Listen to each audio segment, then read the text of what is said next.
Dear learners, আজকে আমরা ordinary differential equation অর্থাৎ সাধারণ অন্তরক সমীকরণ এই সাবজেক্টের পেইড কোর্সের আরও একটি ক্লাস নিয়ে হাজির হয়েছি। তো আজকে আমরা যে ক্লাসটা করব সেটা হচ্ছে তিতাস প্রকাশনী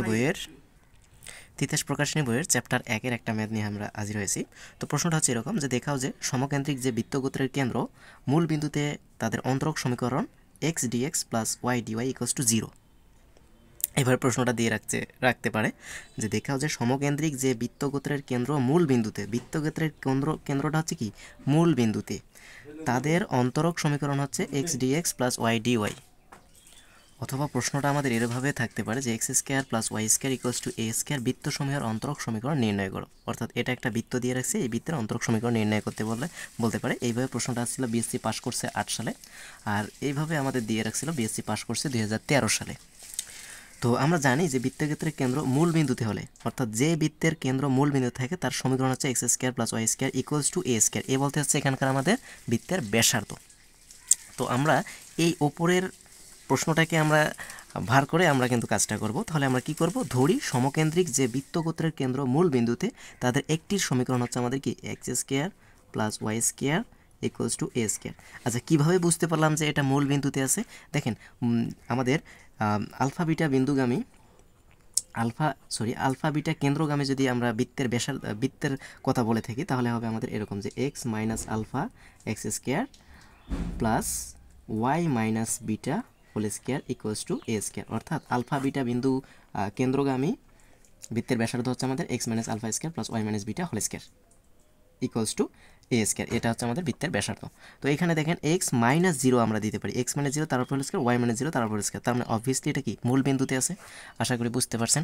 তাহলে এই সমকেন্দ্রিক যে বৃত্তগোত্রের কেন্দ্র মূল বিন্দুতে তাদের একটির অন্তরক সমীকরণ আমরা ধরে নিলাম কি x square plus y square equals to a square. যেখানে আমরা বলে দিতে পারি যেখানে এটা হচ্ছে আমাদের ধ্রুবক। ওকে, তো আমরা যেখানে এ হচ্ছে ধ্রুবক সেটা আমরা বলে দিলাম, আর এটাকে আমরা হিসাবের সুবিধার্থে আমরা 1 নম্বর সমীকরণ দিই। ওকে, তো এখন আমরা 1 নং সমীকরণকে ডিফারেন্সিয়েশন করে আমরা এই ধ্রুবক পদটাকে আমাকে অপসারণ করতে হবে, কারণ আমাদের প্রমাণ করতে বলছে x dx plus y dy equals to আমাদের কি বলছে 0 প্রমাণ করতে বলছে। তার মানে ধ্রুবক পদ আমাকে রাখা যাবে না। তাহলে আমরা কি বলবো, এখন 1কে এক্স এর সাপেক্ষে আমরা অন্তরীকরণ করব। 1কে এক্স এর সাপেক্ষে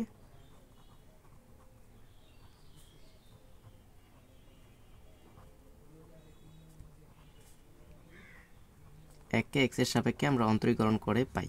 তো যদি আমরা এই সমীকরণ 1কে আমরা এক্সের সাপেক্ষে অন্তরীকরণ করি তাহলে দেখেন দেখি কী হবে, এক্সের ওপর স্কোয়ার, তার মানে পাওয়ারটার সামনে আসবে, পাওয়ার থেকে 1 কমে গেল, যেহেতু এক্সতে এক্স নয়। আবার এটাকে আমরা ডিফারেন্সিয়েশন করলে এক্সতে এক্সে যেহেতু আছে তার মানে এক্সকে ডিফারেন্সিয়েশন করলে তো আমাদের 1 আসে, তো আর করার দরকার নেই।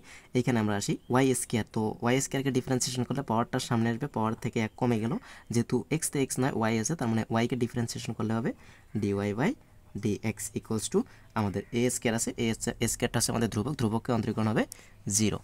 আশা করি এতটুকু বুঝতে পারছেন। তাহলে আমরা এখন এখানে কি লিখতে পারি দেখেন, তো এখন আমরা এখানে কি লিখতে পারি, এই সম্পূর্ণটা থেকে আমি 2 কমন নিতে পারি। আচ্ছা, 2 কমন নিলাম, তাহলে x plus y dy by dx পাইলাম ইকুয়ালস টু 0। ওকে, 2টা আমরা ওপাশে ভাগ করে দিলাম, তাহলে এপাশে থাকলো আমাদের x plus y dy by dx. তো আমি এই ওয়াই ডিওয়াই বাই ডিএক্স যে আছে ওটাকে আমি ওপাশে পার করে দিব, তাহলে পার করে দিলে minus y dy by d x. Okay, আশা করি বুঝতে পারছি। তো এখন আমরা জাস্ট চলক সেপারেশন প্রক্রিয়া করবো, অর্থাৎ ভেরিয়েবল সেপারেশন করে দিব।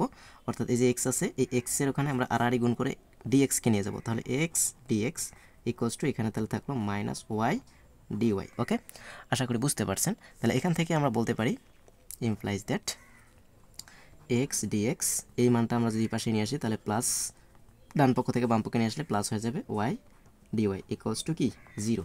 তো এটাই তো আমাদের সমীকরণটা প্রমাণ করতে বলছিল যে সমকেন্দ্রিক যে বৃত্তক্ষেত্রের কেন্দ্র মূল বিন্দুতে তাদের অন্তরক সমীকরণ x dx plus y dy, এটাই আমাদের দেখাতে বলছিল। তো এটাই আমরা দেখানো হলো, লিখে দেবো যে কেননা এখানে এ এর, অর্থাৎ আমাদের যে সমীকরণের বৃত্তের কেন্দ্র যে ছিল এ, তাহলে এ এর প্রত্যেক নির্দিষ্ট মানের জন্য এই যে আমরা যে সমীকরণটা পাইলাম এই সমীকরণের অন্তরক সমীকরণটি পাওয়া যায়, অর্থাৎ ওই প্রদত্ত বৃত্তের সমীকরণটার অন্তরক সমীকরণ পাওয়া যায়। তাহলে সুতরাং এই সমীকরণটাই হলো প্রদত্ত গোত্রের অন্তরক সমীকরণ। তাহলে আমরা বলে দিতে পারি যেহেতু দেখাতে বলছে তাই আমরা লিখব দেখানো হলো বা শুড। ওকে, আশা করি বুঝতে পারছি। খুবই ছোট এবং খুবই সহজ প্রশ্ন। আজকে এ পর্যন্ত, সাথেই থাকুন। ধন্যবাদ সবাইকে।